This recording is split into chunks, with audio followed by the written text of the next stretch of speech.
ரொம்ப தாமதமா கண்டுபிடிச்சிருக்கீங்க. கொஞ்சம் பொறுத்துக்க ஜிராயா.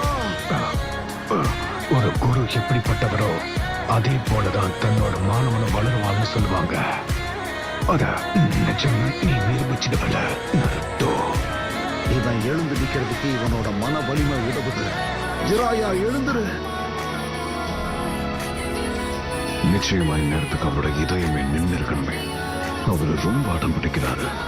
அவர் கதையை முடிச்சிடலாம். சரி, எனக்கு புரியுது. இந்த தகவல் என்னோட பொறுப்பு. அவரோட மரண வாக்குமூலத்தை கோட் நம்பர் மாதிரி எழுதியிருக்காரு. நருட்டோ, நான் இப்ப சொல்றேன், அந்த உண்மையான மாணவன் நீதான். நான் உன்னை முழுசா நம்பி இருக்கேன்.